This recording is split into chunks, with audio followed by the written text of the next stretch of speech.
What makes a person self-confident, self-assured? Just knowing that you're enough.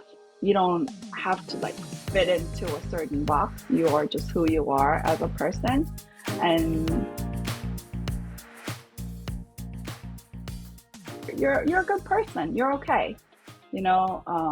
There may be some room for improvement, but you're okay. You're an okay person. I think that's what can make people more self-confident. It's hard to feel that way as a Korean American living in the US as part of the minority, because it's inevitable that you're gonna feel this, I don't fit in. I want to fit in. Why can I fit in? Is there something wrong with me? Yeah, is it because I'm not enough? Yeah. Whenever I feel like I don't belong somewhere, I tell myself that you're good enough. If that place makes you feel like you don't belong, maybe it's not a right fit for you. There's nothing wrong with me. There's nothing wrong with them. We're just not a good fit. That place might be a good place for other people, and other people might be very happy, being there, but then I'm not, and that's just how things are. I'm okay with that because I'm an okay person. That's kind of the mindset that I want my children to have. Yes, as Korean Americans, as an Asian American, you're going to experience discrimination and racism and cultural conflict. You're going to feel like you don't belong somewhere or anywhere that you go at times. And it's not really just about you. It's about that environment, that people too. We're not putting a blame on them 100%, but it's sometimes it's not you, right? And it's okay if you feel that way. You're gonna find a right place for you, and then that's what life is about. It's about searching and really creating, and then finding the place and building your own place so that you feel comfortable being in your own skin. Right? And that's still a journey for me. Did I find the right place? And kind of. I wanna make more improvement. So it's a lifelong journey. Sure is. It's such a struggle, I think. Yes, being in that in-between space is uncomfortable. Many of us, Asian Americans or minority groups, we have that internalized idea of what America looked like. Because we have that idea, we feel like we are not that picture image of America. We automatically associate that with being not enough. What do you think? And that's a big problem and struggle that we need to overcome and work very hard as adults to change that perspective in our society. We're just not used to something in between, so that we don't like that, and we just need more exposure. There are lots of people who are in between and many different kind of spectrum. We call ourselves with this label Korean American, but who has the same experience? Nobody really. And it's really about creating and knowing, how you are, in what way you are Korean American. Right? And there may be kind of a certain definition of, if you're born here and in a US territory, and then spend how much time here, then that will make you become American. Even with that, you struggle because the society doesn't really see you as American. That's Right. kind of, the perpetual foreigner, the immigrants experience in early on, and then it's what our kids experience now too. It didn't go away. It's still there. We have better ways to deal with it, or we know what works better a little bit, but then kids still experience that. It's not gone. So knowing all of that and become more knowledgeable and about how to overcome that. And I think that's something that we need to look at so that we can empower our kids too, right? So can we talk about that? Give us some tips on what we could do at home to empower our children. It's very, very interesting that as a clinician, because we learned about these kind of identity issues, and I feel like people would be able to kind of talk about it if I open it up. But then, no, not even a professional setting with skills. It's hard for somebody to talk openly about their identity because it's like they've never done it. They don't have a language. I thought I didn't have that experience with my parents because I was here alone and my parents are in Korea. They really didn't have much understanding. But then it's same for a lot of other Korean American kids who are born here and living with their parents. They still don't have that sort of conversation about their cultural struggle or identity issues and things like that. It needs to happen from very early on. And a different research show that socialization and the conversation that parents have and the parents initiate about racial and ethnic identity, and that will make them understand their identity and also deal with their struggles in a healthier way and be more confident, and that's also linked to a better academic performance and things like that. So right. there are lots of benefits about talking about this openly within the family. That's a really one big thing that parents will need to do. How that looks like is really being open about your own struggles, right? Today, I went to post office and the person talked so fast I couldn't understand. Like if I were to be in Korean, I could understand everything and be so efficient. But I feel like I'm this like traveler who came in a different country. Like that was such a struggle. Oh, I had a hard day. Just opening up about your struggle as an immigrant, I think that's helpful. And also like asking questions to the kids about, oh, like I noticed that you are the only Korean person in the class this year. How does that feel? And kids might be like, was I the only Korean? I didn't even notice that, right? But then that opened up the space for them to kind of talk about those things. So later on, if they had issues or if they had like 속상한 일 있거나 좀 like awkward한 일 이런 일 있을 때, mom, I had this like experience and this kid didn't want to talk to me and only hung out with white kids, for example, and I felt really awkward. I don't know what happened. Then it's really about like parents initiating the conversation and opening up the door so that they can talk about those things, because those things definitely exist and those things definitely happen from like preschool years. Yeah, and if they feel comfortable opening up to their parents about this, it's kind of like a medication, really. It's not something that parents can solve necessarily, but like being there to listen, I think that itself can be a very good, remedy for kids, and they'll feel that connection, right? So that's one, talking and having that open conversation. And in order for us to do that, we as parents will really need to know like what sort of cultural identity do I have? What sort of experience did I have as a Korean person, living in the US? So that's self-exploration, self-reflection is definitely like a fundamental aspect of all this. It would be beneficial for parents to really listen to other people's stories, and that's why I really truly, man, I love your podcast because it gives you different stories, different narratives about how people like Korean Americans experience their own Korean American identity. It's all different, right? And I wish all parents have this like curiosity and the need, like know the need to know all these stories so that they can expand their perspective on things and also not categorize their children's own experience of their Korean identity. There's no right or wrong, answer to this to understand their children's own journey. It's about like knowing yourself, being open about your children's identity and kind of being there for them, right? It's not something that the teachers can do. It's not something, it's something that they can do later on in their lives. But, if they can figure this out early on, they're going to be able to develop healthier identity. And the struggle will be less. Yeah.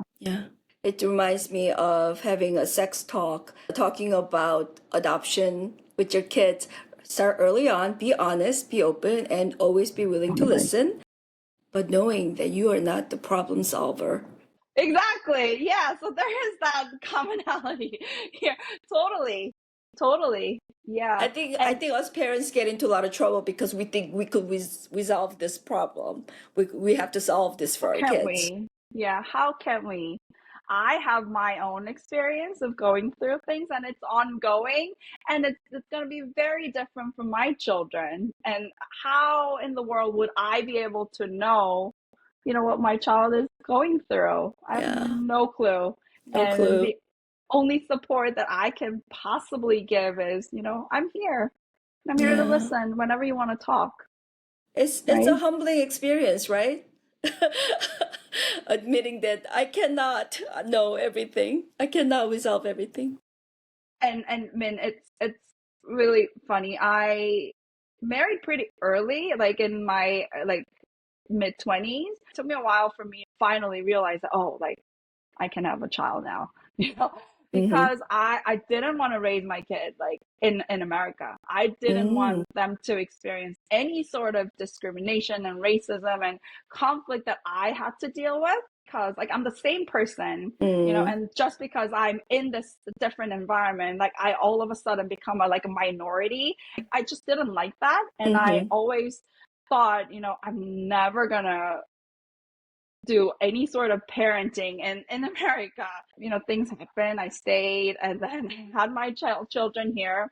I did like for my dissertation, I looked at how like parents talk about race and ethnicity can impact. And that was kind of like a me search really in my doctoral years Yeah.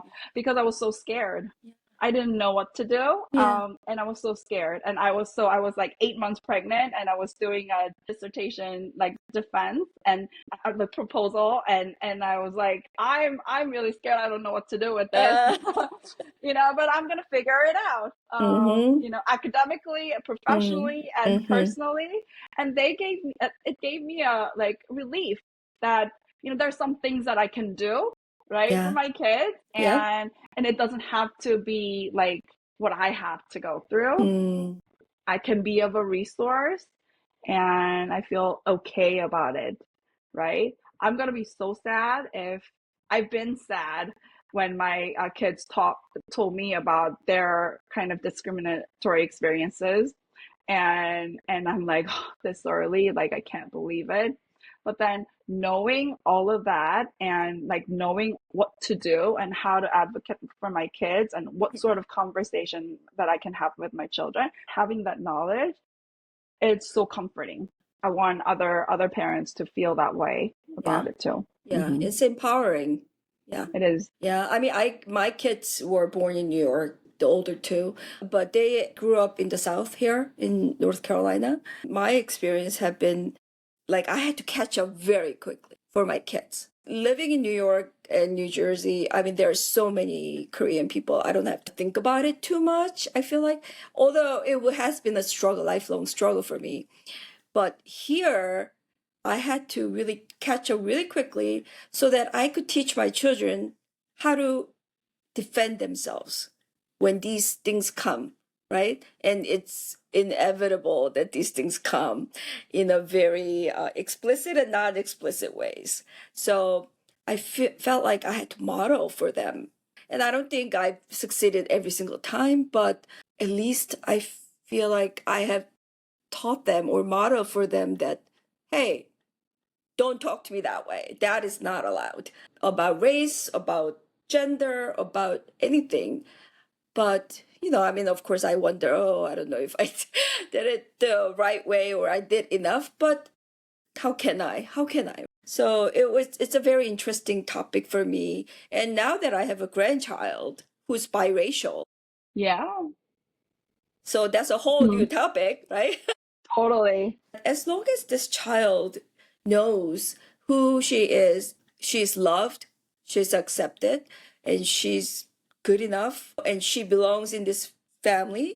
That's really it. And all, of course, all these things she will have to go through her own things in life. But as long as she knows that her parents are supporting her extended family, grandparents, tiger grandma here Totally, totally. is Yeah. supporting, hey, it's just what it is. It's life, right? Yeah. Definitely, Yeah. definitely. Like when it comes to bicultural identity, Mm-hmm. it's about the integration, like how much two culture can blend in and Mm-hmm. coexist in a in Mm-hmm. a in a one place. A lot of times, we are like trying to be 100% Korean, speak Korean, at home, Mm-hmm. and kids are like totally opposite, like in their like school, for example, or how they think, or the values will change, and as they enter the real world. So if there is like a big separation between home and the society, kids are going to struggle with holding on to two values Yeah. together. And so it's our parents' job really to introduce how those things can coexist. You can be really Korean American in our society too, Mm-hmm. right? Some of the things that I really try to do is to show up in school, like try to know a lot of kids and they know me. And like I'm this person from my child's Korean home who enters the society, the bigger society. It's not really just about being there for your child. It's for your child's identity too, Yeah. and kind of showing that two cultures and like coexist, Mm. right? And also, like, for me personally, like staying in between places, it's always hard. It's always a struggle. And and what I try to do whenever I like feel like there's a conflict, like whenever I feel like I need to be more Americanized or be American or act like I'm like 100% American. Nowadays, I really try to hold on to the opposite side of that and try to bring Korean side of me a little more, so that I Mm. can be both in the environment that I'm in. Several months ago, it was my daughter's birthday, and she goes to like local preschool. So I was trying to kind of think like what can be done, to celebrate her birthday at school. And the thought, that immediate thought I had was like, what's the most American way to do this? Like I want to do it Mm-hmm. right. Mm-hmm. Um, and I was like, oh yeah, maybe cupcakes, like simple vanilla, vanilla frosting, nothing Literally. fancy, store bought. And I thought to myself, like, is this the way that I want to celebrate my daughter's birthday?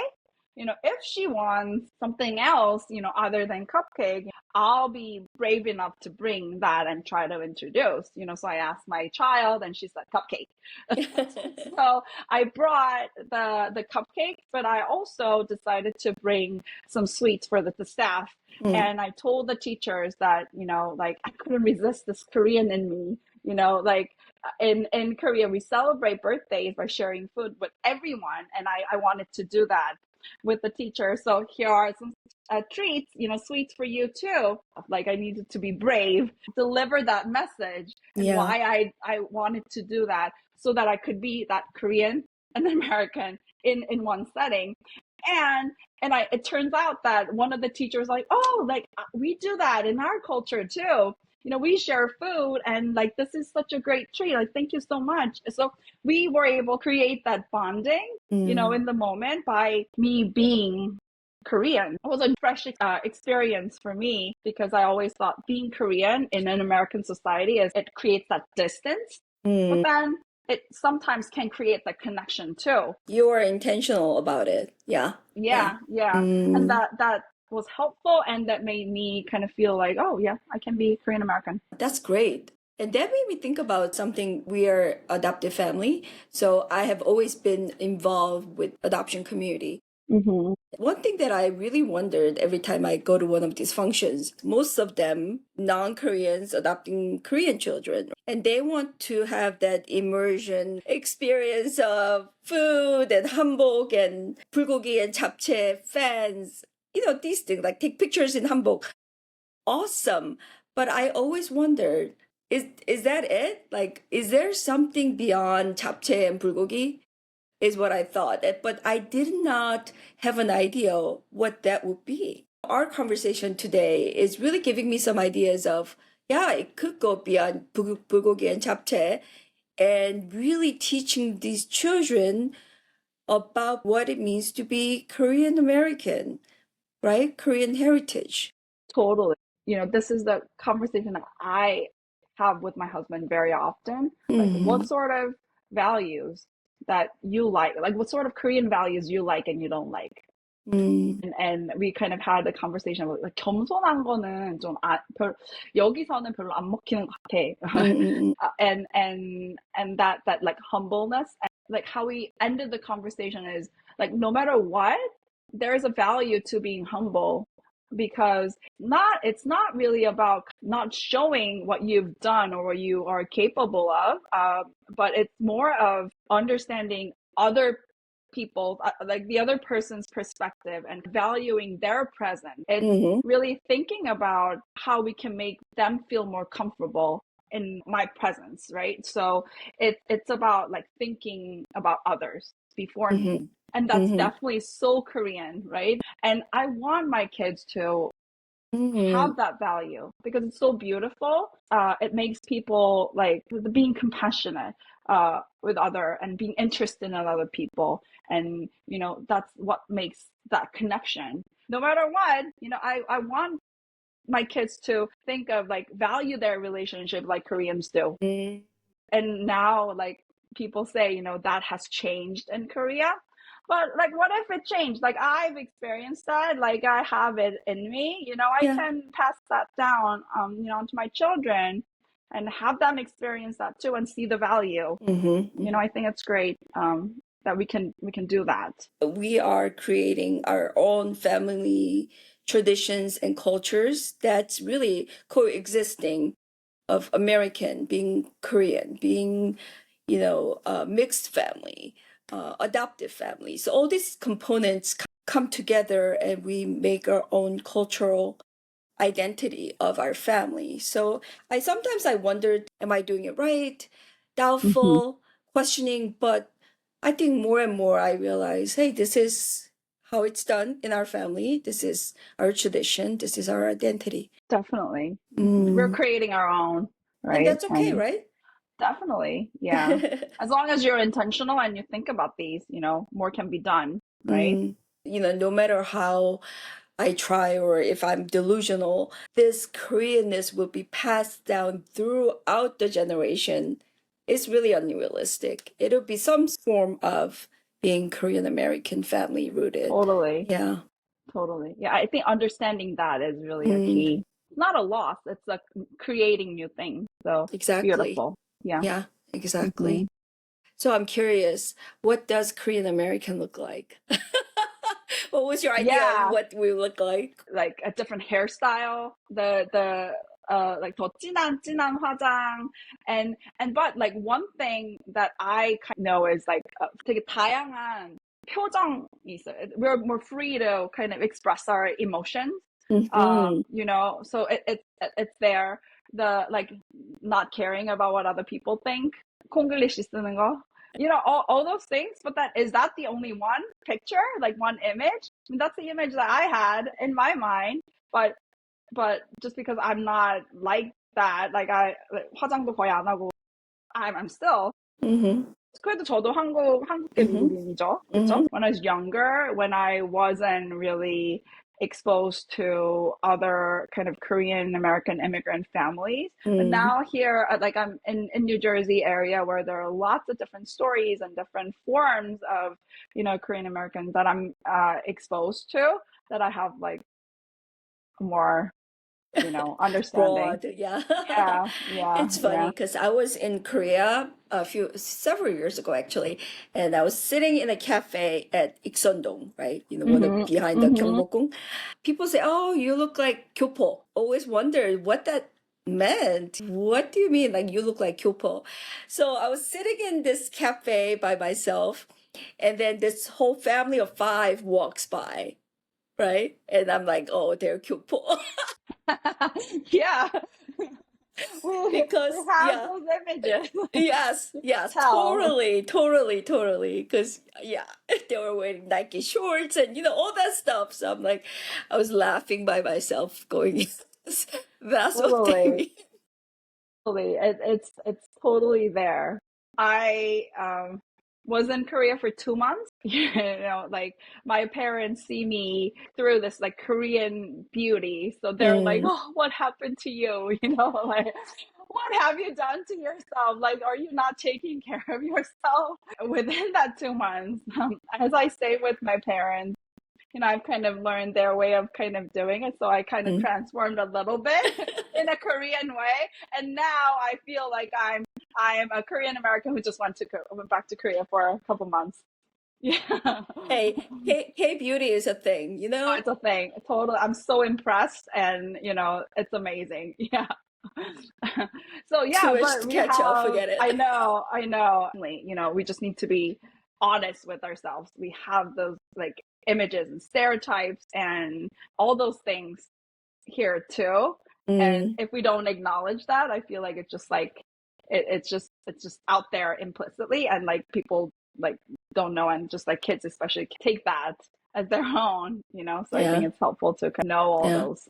Last question for you. If you were to describe yourself as food or movie or song, what would that be and why? The image that came up to my mind is eggs, Eggs? fried eggs.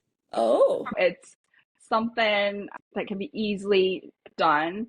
It can go across the cultures, can be very nutritious, very accessible, just overall like so easy.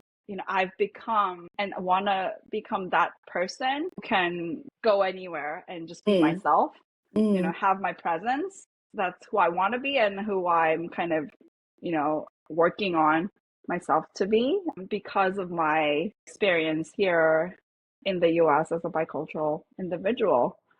So yeah, eggs can go anywhere, right? It can be cooked in many different ways. that's right. So yeah, I love that. thank you for having me today. I love today's conversation. It's such a good topic. Always very interesting to hear about other people's experiences and point of views. Be honest with ourselves, be honest with our children, start young talking about this topic because it is the reality. Even if we push aside, it happens even today. So it's an important character building and identity building for our children that it should be part of our parenting toolbox, especially for Asian American families, Mhm. because it is a huge part of who we are. Thanks for being here. Don't forget to subscribe to YouTube, Spotify, and Apple, and follow